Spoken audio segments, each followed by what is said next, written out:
neste exato momento, enquanto você assiste a este vídeo, está usando uma tecnologia que ela inventou.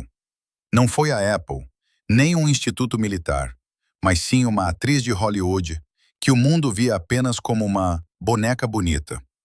Hedy Lamarr fugiu de um marido fascista, levando consigo segredos do Terceiro Reich, e criou a tecnologia de frequências saltitantes, que hoje faz seu Wi-Fi, Bluetooth e GPS funcionarem.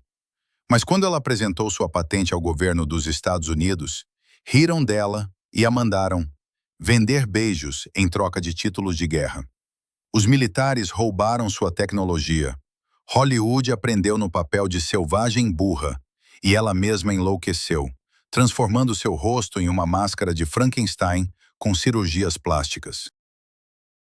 Hoje vamos revelar o segredo mais vergonhoso do século XX e descobrir como o mundo destruiu a mulher que nos deu o futuro digital. Ato 1. Fuga do Castelo do Diabo. Como Hedy ludibriou o Terceiro Reich. A história de Hedy Lamarr não começa com tapetes vermelhos ou flashes de câmeras em Los Angeles. Ela começa em Viena, em 1933, em uma mansão luxuosa que mais parecia uma fortaleza. Uma jovem de 19 anos está sentada à cabeceira de uma longa mesa de jantar. Ao seu redor, os homens mais perigosos da Europa, generais, ministros, barões das armas e o próprio Benito Mussolini. O ar está denso com fumaça de charuto e o aroma de conhaque caro. Os homens discutem sobre a morte. Mais precisamente, sobre tecnologias de entrega da morte. Eles debatem balística, problemas de direcionamento de torpedos, como sinais de rádio podem ser interceptados pelo inimigo. Nenhum deles abaixa a voz quando o assunto são os projetos e frequências secretas. Por quê? Porque eles olham para a dona da casa e veem apenas uma boneca de porcelana com um penteado impecável. Essa boneca se chamava Hedwig Eva Maria Kiesler, e ela era esposa de Fritz Mandl, o homem que os jornais chamavam de Mercador da Morte. Mandl era o terceiro homem mais rico da Áustria e fornecedor de armas para regimes fascistas. Ele era obcecado por sua esposa. Mas não era amor, era posse. Ele proibiu que ela atuasse no cinema, obrigava-a a acompanhá-lo em todas as reuniões de negócios e literalmente a mantinha trancada em sua enorme propriedade. Para Mandl, ela era o troféu mais caro de sua coleção, um símbolo de seu status. Mas Fritz Mandl cometeu um erro fatal, comum a muitos tiranos. Subestimou a inteligência de sua vítima. Enquanto os generais desenhavam esquemas em guardanapos, Hedy não apenas sorria e acenava. Ela memorizava. Tinha uma mente fenomenal, técnica, que escondia sob a máscara de uma socialite. Ela absorvia informações sobre as falhas dos sistemas de direcionamento existentes, sobre como era fácil bloquear um sinal de rádio de uma única frequência e sobre o que faltava à frota alemã para dominar completamente o Atlântico. Ela sentava-se ali em silêncio, como uma espiã no acampamento inimigo, acumulando conhecimentos que mais tarde mudariam o curso da história. A vida na gaiola dourada tornava-se insuportável. Mandl era patologicamente ciumento, grampeava suas conversas telefônicas e fazia cenas se ela ousasse desviar o olhar dele. Hedy entendeu. Se ficasse, morreria. Ou como pessoa, ou fisicamente, quando a Europa mergulhasse de vez na guerra. Sua fuga do castelo de Mandl é um roteiro de thriller de espionagem que, infelizmente, nunca foi filmado com a devida grandiosidade. Existem várias versões de como isso aconteceu, mas todas concordam em um ponto. Hedy usou seu talento de atriz para salvar sua vida.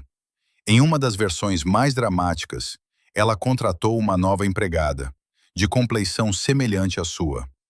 Hedy dopou a garota com sonífero, vestiu-se com o uniforme dela e saiu pela entrada de serviço, passando pelos guardas armados que nem olharam para a empregada. Em outra versão, ela convenceu o marido a permitir que usasse todas as suas joias mais caras em um jantar de gala, e, aproveitando o momento, fugiu direto da recepção, carregando uma fortuna consigo. A realidade provavelmente foi uma mistura dessas lendas. Red realmente costurou joias no forro de seu casaco para ter um capital inicial. Ela conseguiu chegar à estação de trem e embarcar em um trem para Paris e depois para Londres. Fritz Mendel, ao descobrir a fuga de seu principal ativo, ficou furioso.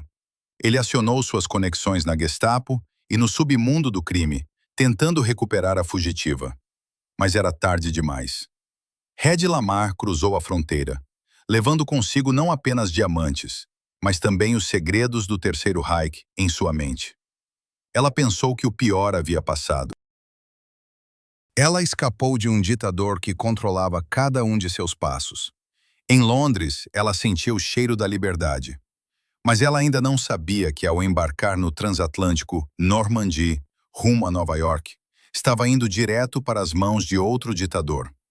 Um homem que não a trancaria em um castelo, mas faria algo pior. Ele tiraria dela seu nome, seu rosto, e faria o mundo acreditar que ela era apenas uma bela cabeça oca. Ato 2.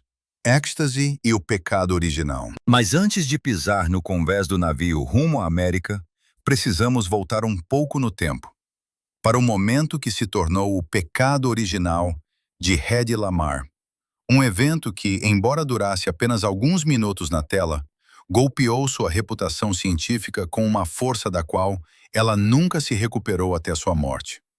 Estamos falando do filme tchecoslovaco Êxtase, lançado em 1933. Hedwig Kiesler tinha apenas 18 anos. Ela sonhava com a grande arte, com papéis que transformariam o mundo. O diretor Gustav Machati ofereceu-lhe exatamente isso. Um drama de arte sem palavras, construído sobre emoções e imagens visuais. A trama era simples. Uma jovem se casa com um velho frio e encontra consolo nos braços de um jovem engenheiro. Parecia uma história banal. Mas Machati decidiu filmá-la de uma maneira que ninguém antes ousara. Ele convenceu a jovem atriz de que a arte exigia nudez total. A cena do banho no lago, onde Hedy corre nua pela floresta atrás de seu cavalo, tornou-se escandalosa, mas não fatal. Fatal foi o close-up de seu rosto no momento da intimidade amorosa. Foi a primeira vez na história do cinema mundial que um orgasmo feminino foi mostrado na tela. Sem insinuações, sem escurecimento do quadro, mas de maneira extremamente realista. O rosto de Hedy, jogado para trás, com os olhos semicerrados e os lábios entreabertos, encheu a tela inteira. O mito diz que ela interpretou isso de forma genial. A realidade era muito mais prosaica e dura. O diretor, insatisfeito com o fato de que a jovem de 18 anos não conseguia expressar paixão, espetava seu calcanhar com um alfinete inglês, para conseguir a expressão de dor e surpresa que a câmera tomou por êxtase. O efeito de uma bomba explodindo. Isso é uma descrição fraca do que se seguiu à estreia. O filme foi proibido nos Estados Unidos como pornografia. Adolf Hitler pessoalmente vetou sua exibição na Alemanha, chamando o filme de profanidade da mulher ariana. O Papa Pio XI condenou o filme em uma mensagem especial, conclamando todos os bons católicos a boicotá-lo. Para qualquer outra pessoa, isso seria o fim. Para Hedy, foi o começo de uma fama mundial, mas de um tipo muito específico. Ela instantaneamente se tornou o principal símbolo sexual da época. Seu nome virou sinônimo de fruto proibido. Homens iam aos cinemas não pelo enredo, mas para ver aquela garota. Foi então que Fritz Mandl, seu futuro marido tirano, começou sua louca caçada por cópias do filme. Ele gastava milhões, comprando rolos por toda a Europa para destruí-los. Ele queria que aquele corpo pertencesse apenas a ele. Mas quanto mais ele tentava apagar o filme da história, mais lendário ele se tornava. A tragédia estava no fato de que Êxtase fechou para sempre a porta de Hedy para o mundo da ciência. Mais tarde, quando ela procurava militares e engenheiros com seus projetos, eles olhavam para ela e viam não uma inventora, mas aquela garota do filme escandaloso. Como levar a sério as fórmulas de controle remoto, se são escritas por uma mulher cujo rosto o mundo associa a um orgasmo? Esse filme criou a marca Hedy Lamarr, antes mesmo de ela adotar esse pseudônimo. Ele a tornou desejada por milhões, mas absolutamente invisível como pessoa. Ela se tornou prisioneira de seu corpo. E quando embarcou no Normandy, fugindo do marido e dos nazistas, ela carregava consigo essa bagagem invisível. Ela pensava que estava indo para Hollywood começar uma nova vida, mas Hollywood já esperava a garota do êxtase, não a engenheira genial. No oceano, entre a Europa e a América, ela encontrará alguém que cimentará de vez essa imagem. Louis B. Mayer, chefe do estúdio MGM, olhou para ela e viu não uma fugitiva em busca de refúgio, mas um dólar ambulante.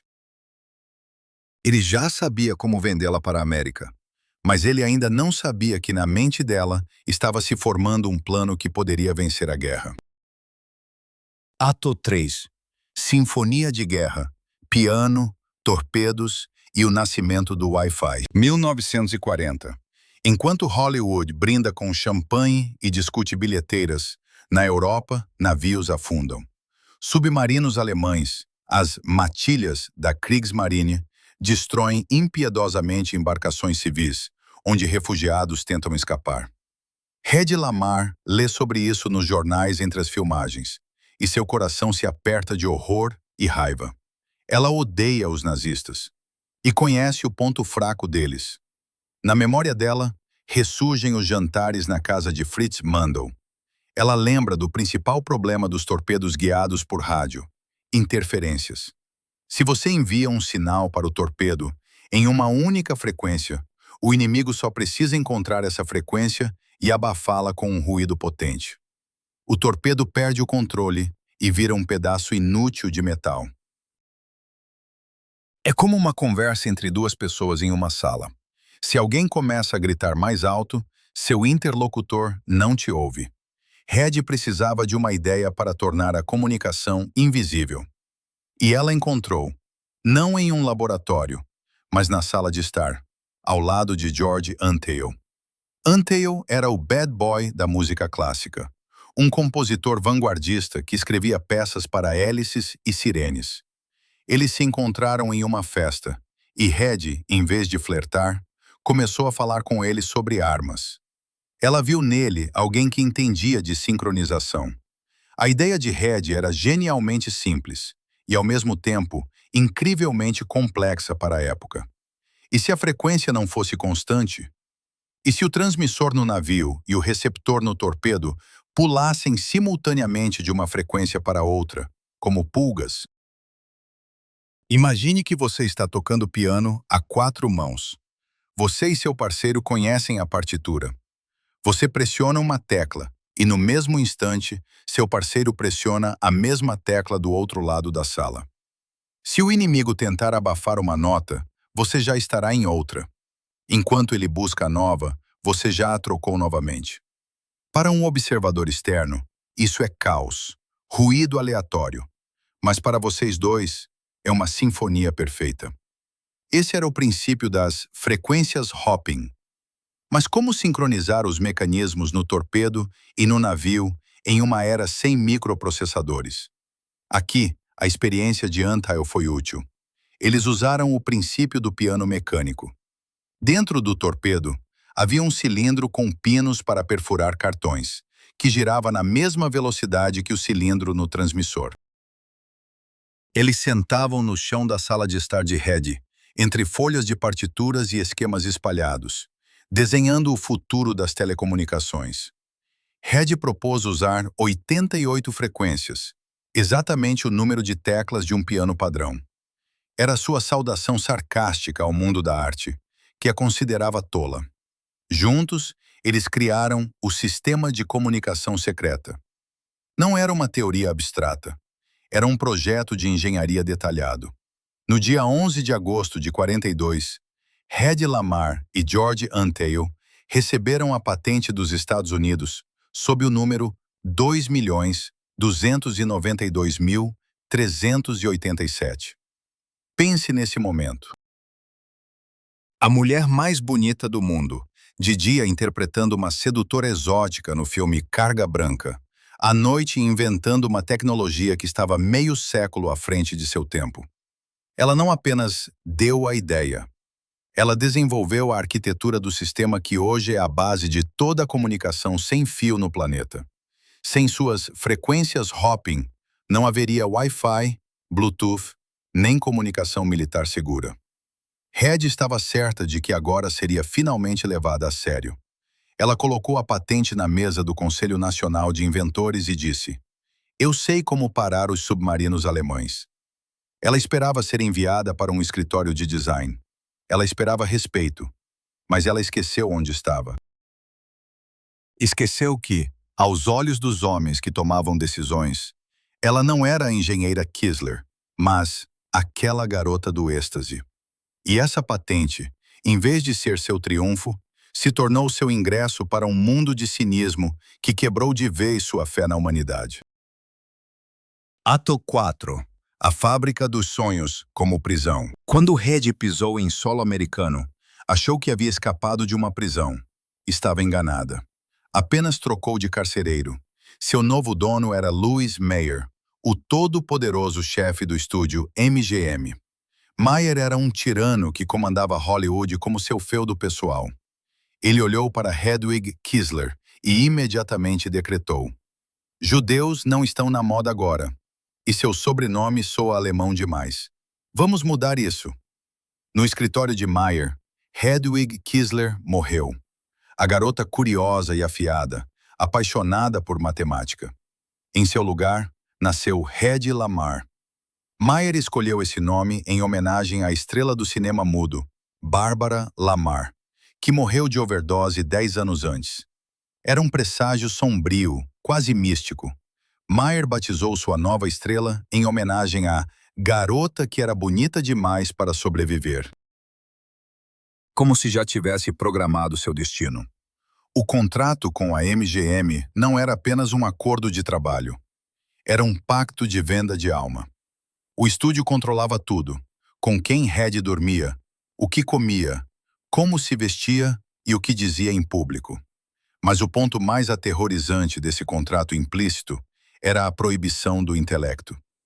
Mayer disse a ela uma frase que se tornou o lema de toda sua carreira e, no fim, a epígrafe de suas ambições. Uma mulher não precisa ser inteligente, precisa ser bonita. E para ser bonita, basta ficar parada e parecer tola. E Red aprendeu isso com perfeição. O mundo enlouquecia com seu olhar enigmático e distante. Críticos escreviam sobre a profundidade incompreensível em seus olhos. Homens viam nesse olhar a promessa de um êxtase celestial. Mas a realidade era muito mais prosaica e assustadora.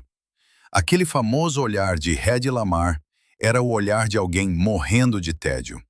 Enquanto no set ajustavam a iluminação, algo que podia levar horas, Red simplesmente se desligava.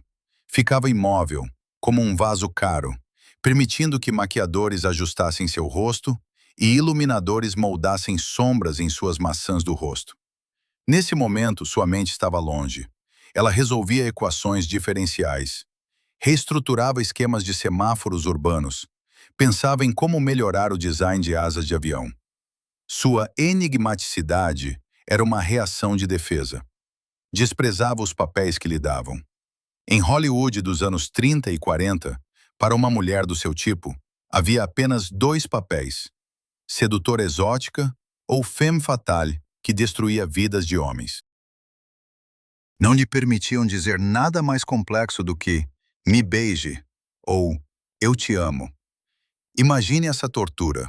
Seu QI é mais alto que o de muitos professores, mas você é forçada, dia após dia, interpretar uma selvagem seminu em filmes como Carga Branca, onde sua única tarefa é suspirar languidamente e balançar os quadris. Para não enlouquecer, Red transformou seu trailer em um pequeno laboratório. Enquanto outras atrizes fofocavam ou bebiam champanhe nos intervalos, ela corria para seu trailer, Pegava a prancheta e os manuais de engenharia. Ali, entre potes de creme e pó, nasciam invenções. Era seu único modo de se preservar. Ela inventou uma pastilha efervescente que transformava a água em Coca-Cola, embora, segundo ela, o sabor lembrasse um sapato velho. Ela desenvolveu um novo design de semáforo. Adicionou o sinal amarelo. Ela criou uma coleira luminosa para cães, para que se perdessem menos no escuro. Mas para Louise Mayer e toda Hollywood, isso era apenas uma excentricidade fofa. Ninguém queria vê-la como um Thomas Edison de saias. Precisavam da mulher mais bonita do mundo. E o sistema funcionava perfeitamente. Ela vendia ingressos, o estúdio enriquecia e Hedy Lamarr sufocava lentamente dentro de sua própria casca perfeita. Ela esperava que a guerra mudasse tudo. Que quando o destino do mundo estivesse em jogo, seu cérebro se tornasse mais importante que seu rosto. Com essa esperança, levou sua patente de frequências saltantes e foi para Washington. Não sabia que lá a aguardava uma humilhação que faria a tirania de Mayer parecer brincadeira de criança. Ato 5. A recusa fatal. O momento em que ela vendeu o cérebro por beijos. Era o momento da verdade. O clímax de toda a sua luta interna. Hedy Lamarr estava diante dos altos oficiais da Marinha dos Estados Unidos, segurando uma pasta com os desenhos e a descrição da patente número 2.292.387. Ela tinha certeza. Agora tudo mudaria. Ela não era mais atriz. Não era a garota do êxtase. Não era um troféu. Era uma engenheira, oferecendo uma solução que salvaria milhares de vidas de marinheiros americanos. Ela não pedia dinheiro. Estava doando a patente ao governo dos Estados Unidos. Tudo o que queria era ser útil, ser ouvida. Mas os homens de uniforme não olhavam para os esquemas. Olhavam para suas pernas, para seus lábios, para o decote de seu vestido. Quando começou a explicar o princípio da sincronização de frequências, usando uma fita perfurada, um dos almirantes a interrompeu com uma risada. "Espere, senhora", disse ele, enxugando as lágrimas de tanto rir. "Você quer enfiar um piano dentro de um torpedo? Você está falando sério?" Era uma sentença. Não contra a tecnologia, que era impecável, mas contra a própria Hedy. A mente fechada dos oficiais militares não lhes permitiu ver a ideia revolucionária por trás da metáfora mecânica. Eles nem tentaram entender a miniaturização do mecanismo que Antile propunha. Para eles, era apenas um capricho de uma estrela de Hollywood. A patente foi classificada como Top Secret. Não porque pretendiam usá-la, mas apenas por precaução. Foi guardada em uma gaveta onde ficou por décadas. Hedy foi privada do direito de trabalhar em sua própria invenção. Disseram-lhe que ela não era cidadã dos Estados Unidos, embora já tivesse solicitado a cidadania, e, portanto, não tinha acesso a segredos militares. E então veio a proposta que quebrou seu espírito de vez. Um dos oficiais, talvez querendo consolar a bela mulher, disse: "Se você realmente quer nos ajudar a vencer Hitler, não precisa se preocupar com essas coisas complicadas. Você pode fazer algo melhor. Vá vender bônus de guerra. Seu rosto vale mais do que qualquer torpedo." Foi um ultimato cínico e sexista. Seu cérebro não nos interessa. Precisamos do seu corpo. E o mais assustador dessa história é que Hedy concordou. Em vez de bater a porta, em vez de lutar por sua invenção, ela se rendeu. A culpa pelo país que a acolheu e o ódio aos nazistas eram tão fortes que ela decidiu: "Tudo bem, se vocês me veem apenas como um produto, serei o produto mais caro da história." Ela partiu em uma turnê pelo país. Foi um show humilhante. Ela ficava em palcos de clubes e praças, sorria, flertava e vendia beijos. Qualquer um que comprasse bônus de guerra no valor de $25.000, ganhava o direito de beijar Hedy Lamarr. Ela arrecadou para o exército dos Estados Unidos $25 milhões, uma quantia astronômica para a época. Ela beijava desconhecidos, suportava suas piadas vulgares, permitia que a abraçassem. Na imprensa, era chamada de heroína, mas por dentro, ela estava morrendo. Cada beijo vendido era um prego no caixão da engenheira Hedwig Kiesler. Ela mesma confirmou o principal estereótipo sobre si. Era um entretenimento, uma boneca bonita, um objeto de desejo. Ela desvalorizou seu intelecto, trocando-o por aplausos da multidão. A Marinha dos Estados Unidos não usou sua tecnologia durante a Segunda Guerra Mundial. Torpedos continuaram a falhar, navios afundaram. Somente 20 anos depois, durante a crise dos mísseis de Cuba, os militares, de repente, se lembraram do princípio das frequências saltantes e o implementaram. Mas, a essa altura, a patente de Hed já havia expirado. Ela não recebeu um centavo, nem uma linha nos livros de história, nem sequer uma carta de agradecimento. No dia em que saiu do escritório dos almirantes e concordou em ser vendedora de beijos, Hedy Lamarr fez um pacto com o diabo. Ela ajudou a América a vencer a guerra, mas perdeu sua própria batalha por dignidade humana. Ato 6. Vida dupla. Howard Hughes e o laboratório no quarto. Após a humilhante recusa dos militares, Hedy Lamarr poderia ter se quebrado. Poderia ter se tornado uma diva típica de Hollywood, definindo-se em mansões vazias e festas intermináveis. Mas sua mente exigia alimento. Se o governo dos Estados Unidos não queria seus inventos, ela encontraria quem quisesse. Esse alguém foi Howard Hughes. Hughes era um bilionário excêntrico, aviador e louco, cuja paixão por velocidade só era comparável à sua paixão por mulheres. A imprensa adorava o casal. Os jornais estampavam manchetes sobre o novo romance da mulher mais bonita do mundo, com o solteiro mais rico. Paparazzi os flagravam em restaurantes e aeródromos, esperando escândalos ou noivado. Como estavam enganados. Enquanto os tabloides discutiam o tamanho do diamante que Hughes daria a Hedy, eles estavam em sua mansão discutindo a aerodinâmica.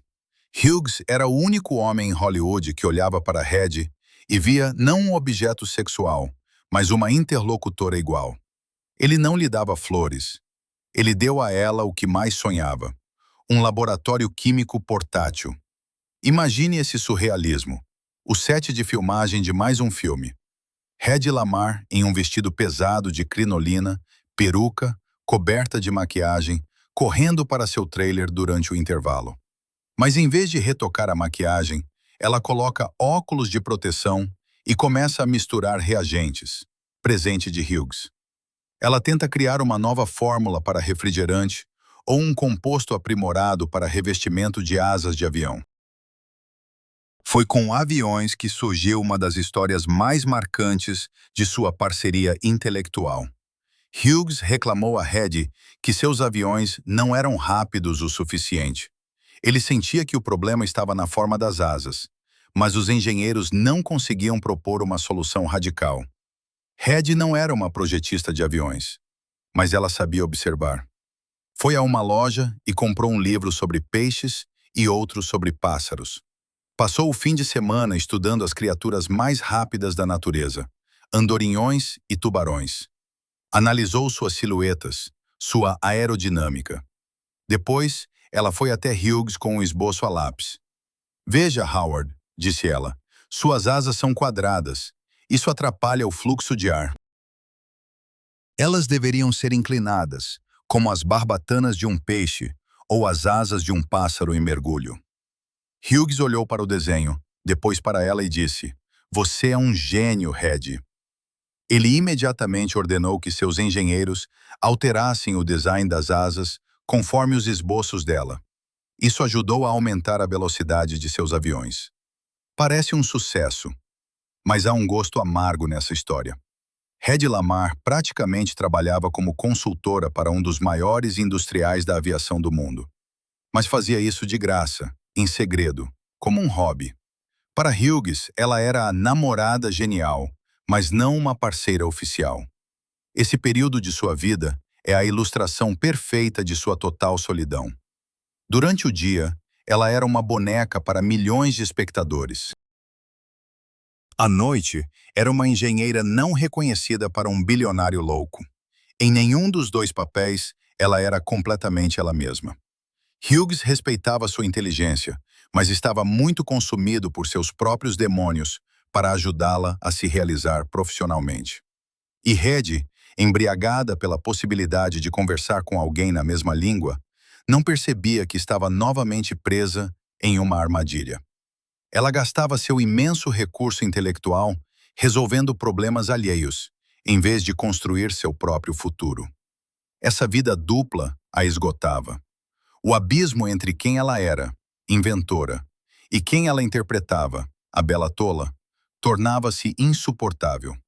E quando a tensão atingiu o ápice, ela se manifestou não em um avanço científico, mas em crueldade com aqueles que eram mais fracos que ela. Ato 7. Mãe de Gelo. Tragédia do filho adotivo. Até agora vimos Hedy Lamarr como uma vítima. Vítima de um marido tirano, vítima do sistema de Hollywood, vítima do burocratismo militar. É fácil sentir empatia por uma mulher bonita, cujo brilhante intelecto foi rejeitado por homens tolos. Mas o verdadeiro drama nunca é preto e branco.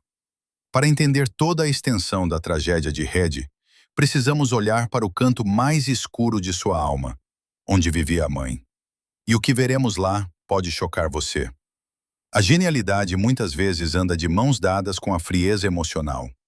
Uma mente afiada para resolver problemas lógicos, para buscar algoritmos perfeitos e esquemas eficientes, frequentemente falha diante do caos dos sentimentos humanos. Hedy Lamarr sabia controlar torpedos, mas não sabia lidar com o amor. A prova mais clara disso foi o destino de seu filho adotivo, James. Em 1939, entre casamentos e filmagens, Hedy decidiu que precisava de um filho. Não porque sentia um instinto materno irresistível, mas porque era o certo a fazer. Era mais um item no roteiro da mulher perfeita que ela tentava interpretar. Ela adotou um menino e o chamou de James. No início, James era para ela um acessório encantador, uma boneca viva que podia vestir e mostrar aos fotógrafos. Mas crianças têm o hábito de crescer e mostrar personalidade. James era um menino comum, barulhento, nem sempre obediente, exigindo atenção e carinho, não apenas roupas bonitas. Ele não era um gênio, não podia discutir com ela sobre frequências ou aerodinâmica. E Hedy, a grande inventora, se deparou com um mecanismo que não podia consertar ou aprimorar. Sua reação foi assustadoramente racional, como a de um engenheiro descartando uma peça defeituosa. Quando James deixou de atender às suas expectativas, ela simplesmente desligou seus sentimentos. Tornou-se fria, distante e rígida. Na casa de Lamarr, reinava uma atmosfera de quartel. Hedy exigia obediência absoluta. Ela podia passar horas em seu quarto, trabalhando em invenções, ignorando o choro da criança. Para ela, as emoções do filho eram apenas ruído, interferências no ar que a impediam de pensar. O clímax dessa tragédia gelada foi o momento em que ela praticamente apagou James de sua vida. Quando o menino completou 12 anos, Hedy o enviou para um internato. Não era uma preocupação com a educação, era um exílio. Ela se livrou do objeto incômodo.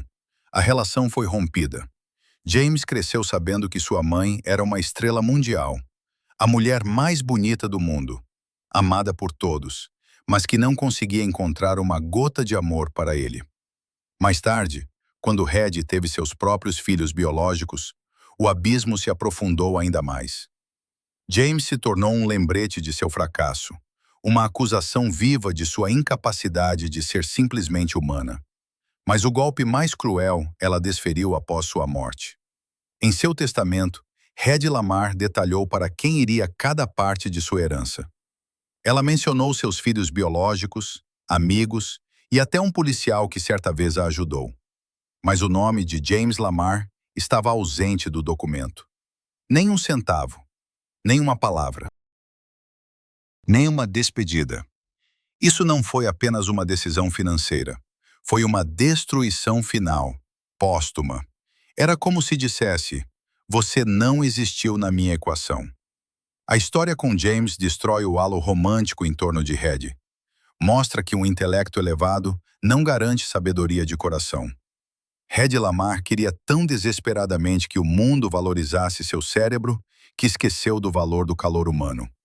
Ela se tornou aquilo contra o que lutou a vida inteira, uma máquina bonita, fria e insensível.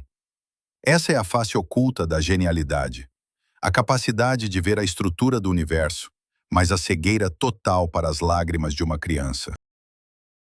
Ato 8. O fracasso do produtor e o colapso dos casamentos. Tentativa de retomar o controle. No meio dos anos 40, Hedy Lamarr estava exausta, cansada dos papéis fúteis, do domínio dos estúdios, dos homens que a viam apenas como um belo objeto. Sua mente engenhosa exigia uma solução para esse erro sistêmico. E, como sempre, ela abordou o problema de forma radical. Se o sistema não funciona, crie o seu próprio. Hedy Lamarr fez algo impensável para a época. Rompeu o contrato com o todo-poderoso estúdio MGM e decidiu se tornar uma produtora independente. Imagine o contexto. É 1946. Mulheres em Hollywood eram propriedades. Eram negociadas, revendidas, instruídas sobre quando sorrir. E Hedy disse não. Ela fundou sua própria empresa e iniciou a produção do filme A Mulher Estranha. Não foi apenas um movimento de negócios. Foi um manifesto psicológico. Nesse filme, ela interpretou uma heroína que usava homens, manipulava-os e os destruía para alcançar seus objetivos. Os críticos ficaram chocados. Lamarr finalmente interpreta a si mesma. O filme foi um sucesso. Hedy provou que podia não apenas estar diante das câmeras, mas também comandar o processo. Parecia o triunfo. Rica, livre e dona de si mesma. Mas aí entra em cena o mesmo padrão fatal que teve com seu filho. Hedy era uma estrategista genial, mas uma péssima tática nas relações humanas. No set, ela se comportava não como uma líder inspiradora, mas como uma supervisora exigindo perfeição mecânica. Tentava ajustar as pessoas como ajustava frequências em seu torpedo. Mas pessoas não são válvulas de rádio. Elas se ofendiam, sabotavam o trabalho, iam embora. Sua carreira como produtora desmoronou não por falta de talento, mas por falta de empatia. Perdeu milhões de dólares em projetos seguintes porque não sabia negociar. Sabia apenas ditar condições ou se fechar em si mesma. E esse mesmo erro sistêmico destruiu sua vida pessoal. 6 maridos, um número que fazia os tabloides se deliciarem. Viúva negra de Hollywood, devoradora de homens. O mito dizia que Hedy Lamarr trocava de maridos como quem troca de luvas, porque era uma ninfomaníaca insaciável. A realidade era mais trágica. Hedy Lamarr passou a vida inteira buscando não um amante. Ela procurava um pai.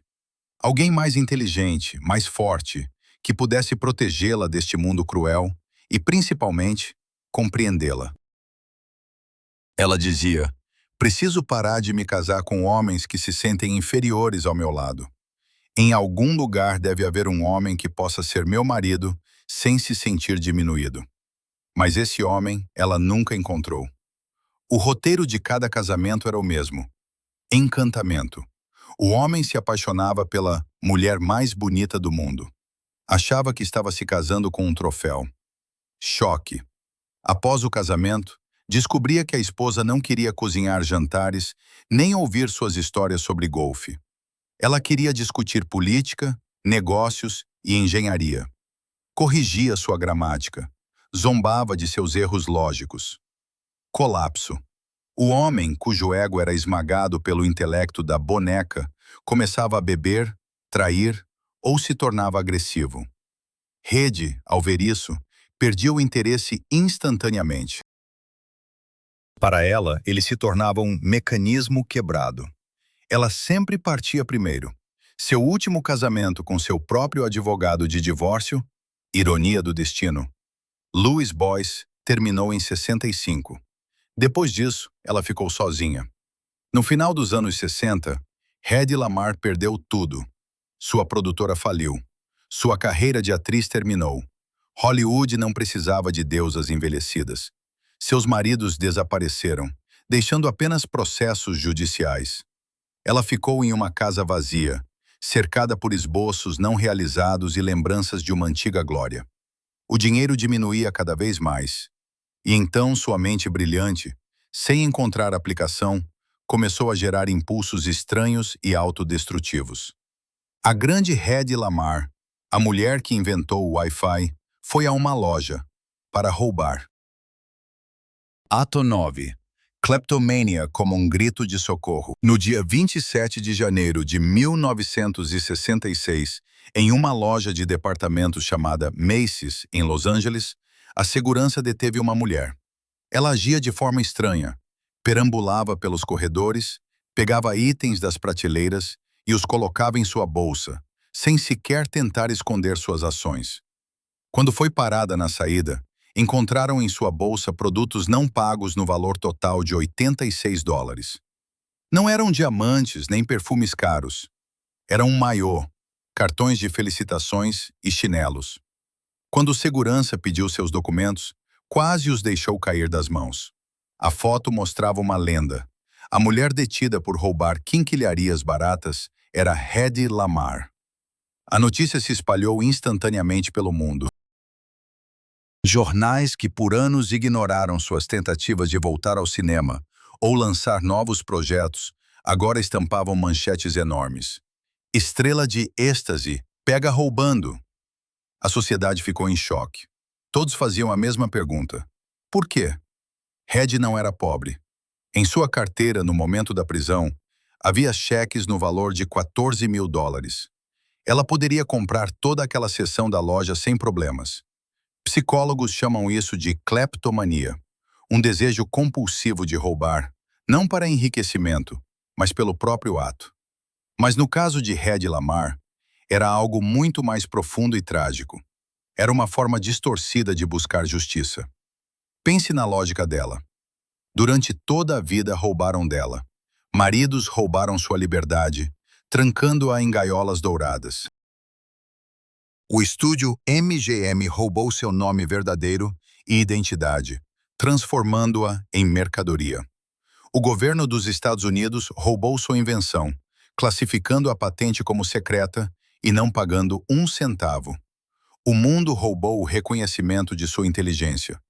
E então, ali, na loja de departamentos, uma mulher de 52 anos, sentindo-se roubada e usada, decide se vingar. Foi um ato de rebelião inconsciente. Se o mundo leva tudo de mim sem pagar, por que devo pagar a este mundo? O roubo lhe dava o que tanto lhe faltava: emoção, adrenalina, controle. No momento em que colocava um frasco de esmalte na bolsa, sentia-se viva. Estava arriscando novamente, como em 37, quando fugiu do marido fascista com joias costuradas no casaco. Só que agora o risco era patético e humilhante. O júri a absolveu. Ninguém queria mandar uma ícone de Hollywood para a prisão por causa de um maiô. Mas sua reputação foi destruída de vez. Para os produtores, ela não era mais apenas uma atriz difícil, mas uma criminosa desequilibrada. As portas dos estúdios se fecharam para sempre. Poderia parecer que essa lição a faria parar. Mas o padrão de autodestruição já estava em pleno funcionamento. E em 1991, quando Hedy já tinha 78 anos, a história se repetiu. Desta vez na Flórida, em uma farmácia. Ela foi pega novamente. A mercadoria era ainda mais insignificante. Laxante e colírio no valor de $21. A ironia do destino aqui atinge proporções de tragédia grega. A mulher que deu ao mundo uma tecnologia avaliada em $30 bilhões, esse é o valor do mercado de dispositivos Wi-Fi e Bluetooth hoje, acabou sendo julgada por roubar um laxante de $21. Ela deu o mais valioso, sua mente, de graça. E o mundo a fez pagar por cada pequena coisa, por cada suspiro. Após a segunda prisão, Hedy Lamarr tomou uma decisão que a desligou definitivamente da realidade. Ela percebeu que as pessoas só viam nela um monstro, ou uma bela envelhecida, ou uma ladra louca, e decidiu se esconder. Mas não apenas trancar a porta de casa. Ela decidiu remodelar a única coisa que ainda ligava as pessoas: seu rosto. Ela começou uma guerra com o espelho, uma guerra que é impossível vencer. Ato 10. Frankenstein no espelho. Após as prisões humilhantes e manchetes nos tabloides, Hedy Lamarr decidiu desaparecer. Fechou as cortinas de sua casa na Flórida e parou de sair. Mas não deixou de lutar. Só que agora seu inimigo não eram os nazistas, nem os produtores de Hollywood. Seu inimigo era o tempo. E, infelizmente, nessa guerra, ela usou a mesma tática que em suas invenções. Tentou consertar a natureza com engenharia. Hedy Lamarr foi uma das primeiras estrelas a transformar a cirurgia plástica em obsessão. Aqui está a mais amarga ironia de sua vida. A mulher que por décadas gritava odiar ser julgada apenas pela aparência, gastou o resto de sua fortuna e sanidade tentando preservar justamente essa aparência. Por quê? Porque, no fundo, ela entendia uma verdade assustadora. Sem seu rosto, ela não era ninguém para o mundo. Seu cérebro foi rejeitado. Seu talento como atriz foi esquecido. O rosto era sua única moeda, e essa moeda estava se desvalorizando rapidamente. Hedy tratou seu rosto como um mecanismo quebrado. Não confiava nos cirurgiões, achava-os incompetentes. Ela mesma ditava onde fazer cortes e como esticar a pele. Ia às consultas com desenhos de seu rosto, indicando vetores de tensão, como se fosse a fuselagem de um avião, não tecido vivo. Ela exigia que todas as rugas fossem removidas. Queria a pele esticada ao máximo. Buscava uma solução técnica para o problema biológico do envelhecimento. O resultado foi catastrófico. A cirurgia plástica dos anos 60 e 70 estava longe de ser perfeita. Era uma época de métodos brutos. Mas Hedy exigia o impossível, e os médicos, temendo contrariar a lenda ou querendo lucrar, faziam o que ela pedia. O rosto de Hedy Lamarr, o mesmo que inspirou Disney a criar a Branca de Neve, virou uma máscara congelada. Seus olhos ficaram estranhamente puxados. A boca se esticou em um eterno e assustador meio sorriso. A pele afinou até a transparência. Ela perdeu a capacidade de sorrir ou franzir o senho normalmente. Sua expressão foi destruída. Ela criou seu próprio Frankenstein, e esse monstro era ela mesma. Ao perceber o que havia feito, Hedy se retirou de vez para as sombras. Tornou-se uma reclusa. Passou os últimos 20 anos de sua vida em auto-isolamento. Comunicava-se com o mundo exterior apenas por telefone. O telefone tornou-se sua única conexão com a realidade. Ela podia passar 6 a 7 horas por dia no fio. Ligava para os filhos, velhos conhecidos, até para jornalistas que escreviam maldade sobre ela. Mas nunca, ouçam, nunca aceitava encontros pessoais. Ela queria ser lembrada como a jovem deusa dos anos 30. Tinha pavor de que alguém visse no que ela havia se transformado. Houve uma vez em que seu próprio filho, Anthony, veio visitá-la. Ela não abriu a porta. Conversou com ele através da porta fechada, enquanto ele estava na varanda. Ela chorava, dizia que o amava, mas não o deixou entrar.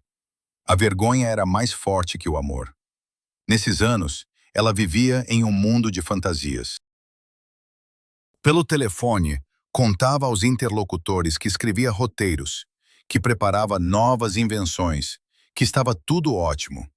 Mas era auto-engano. Na realidade, ela ficava em um quarto semiluz, cercada de fotos antigas, assistindo à televisão, onde passavam filmes antigos com ela. Ela via na tela a jovem e deslumbrante Hedy, e não conseguia conectar aquela imagem ao reflexo no espelho. Essa dissociação, o rompimento entre imagem e realidade. Foi o ato final de seu colapso psicológico. Ela destruiu seu rosto tentando salvá-lo. Tentou parar o tempo, mas o tempo vingou-se cruelmente, levando não só a beleza, mas também a dignidade. No final dos anos 90, o mundo quase a esqueceu. Para a maioria, ela era apenas uma linha na enciclopédia do cinema. Uma atriz do passado em preto e branco. Ninguém sabia que aquela velha solitária na Flórida, escondendo o rosto dos vizinhos, era alguém sem quem a era digital não teria chegado. Mas o destino lhe reservava um último, derradeiro presente.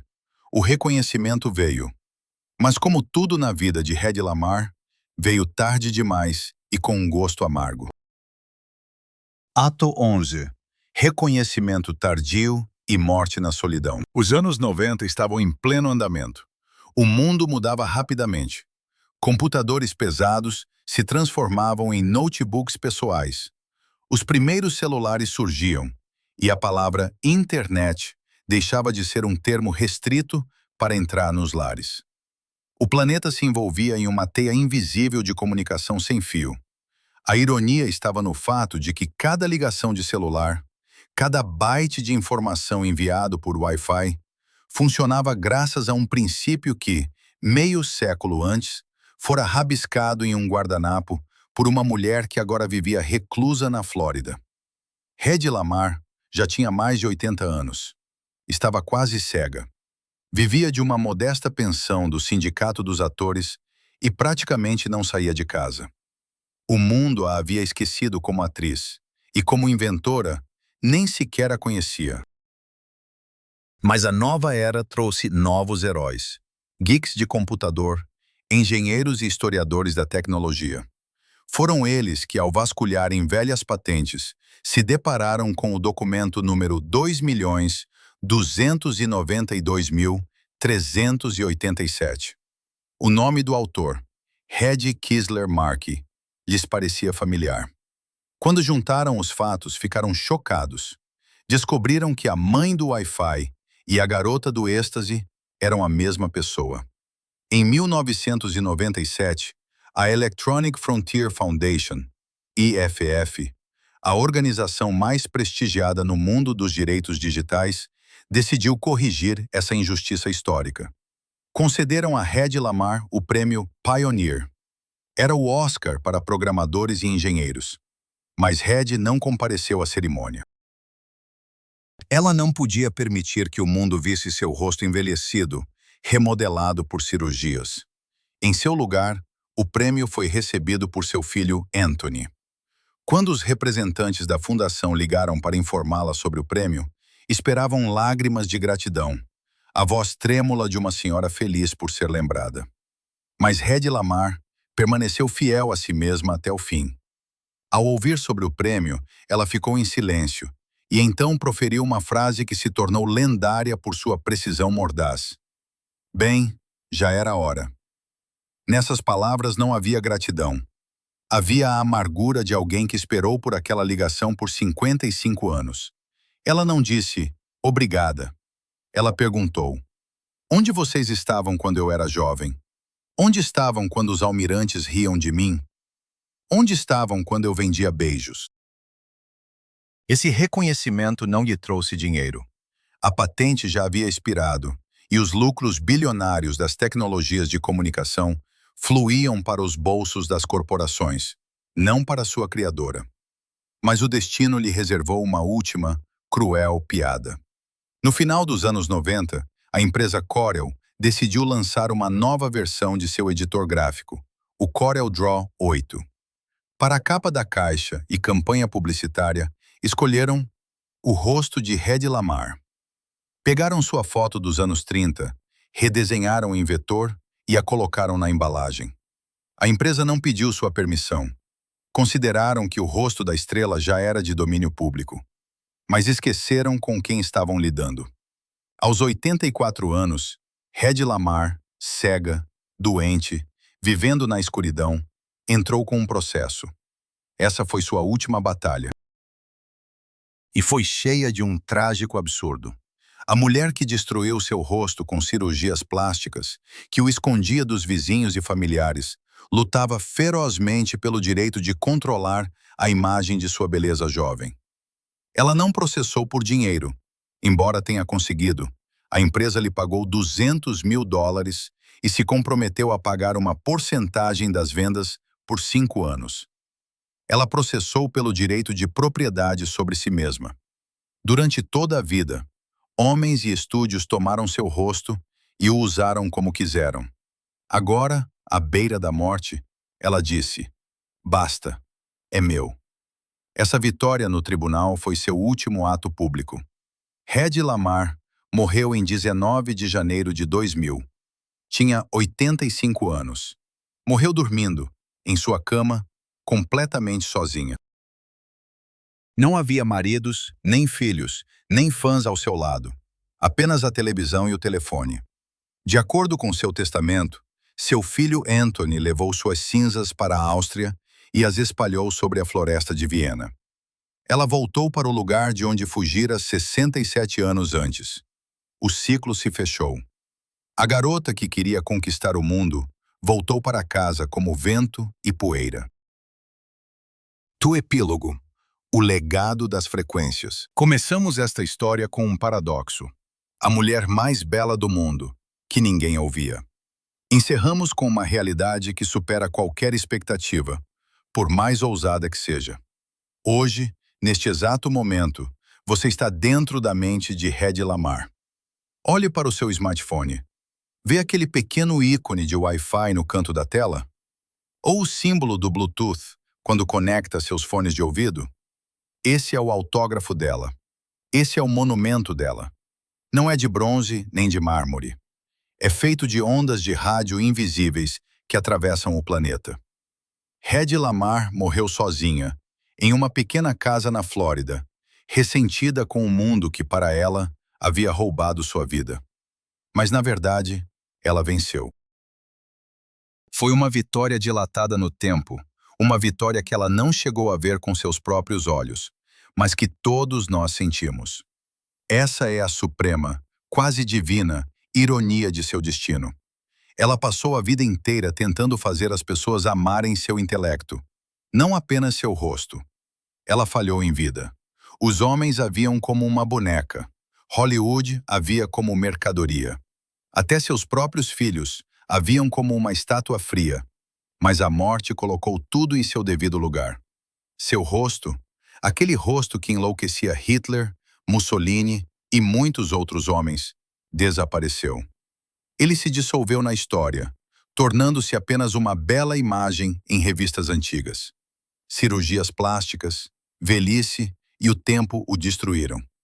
A beleza, que ela tanto esperava e tanto odiava, virou pó. Mas sua mente, suas frequências saltitantes, elas estão vivas, tornaram-se o alicerce da civilização moderna. Sem elas, drones militares não voariam. Sem elas, satélites não funcionariam.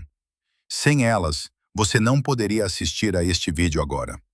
Ela queria unir as pessoas com sua beleza, mas isso só trouxe divórcios e escândalos. Ela uniu toda a humanidade com sua mente, sem sequer sair de um quarto. Hedy Lamarr é a prova de que a aparência externa não é nada. É um invólucro que o mundo rasga e joga fora. O único valor real é o que está dentro. E às vezes, para que o mundo entenda isso, é preciso morrer. Da próxima vez que seu telefone se conectar automaticamente à rede, lembre-se por um segundo da mulher que sentava no chão da sala, desenhava esquemas de torpedos e sonhava em ser ouvida. Ela não é mais a garota do êxtase. Ela é a mãe do mundo digital. E agora todos nós somos seus filhos. Analisamos a tragédia de Hedy Lamarr não como a biografia de uma atriz, mas como um estudo de caso sobre a psicologia do reconhecimento. Você viu como estereótipos matam o potencial. O ambiente não permitiu que o gênio dela florescesse, porque ela não parecia uma engenheira. A busca por aprovação externa é uma armadilha. Hedy tentou comprar amor com beleza e perdeu a si mesma. O verdadeiro legado é invisível. O que criamos com a mente vive mais do que a imagem que projetamos. Hedy Lamarr tornou-se vítima de sua beleza, permitindo que o mundo a convencesse de que ela era apenas um rosto. Mas houve uma atriz que transformou sua aparência na arma mais letal. Olivia de Havilland parecia a vítima perfeita. Silenciosa, modesta, obediente. Os chefes dos estúdios achavam que podiam passar por cima dela. Que erro fatal! Ao contrário de Hedy, que tentou jogar pelas regras dos homens, Olivia reescreveu as regras. Ela protagonizou o processo judicial do século, que mudou a história do cinema para sempre. Porque a atriz mais sem graça de Hollywood foi a única com uma vontade de ferro entre uma multidão de covardes. Assista ao próximo vídeo. Esta é a história de como Bambi devorou o lobo.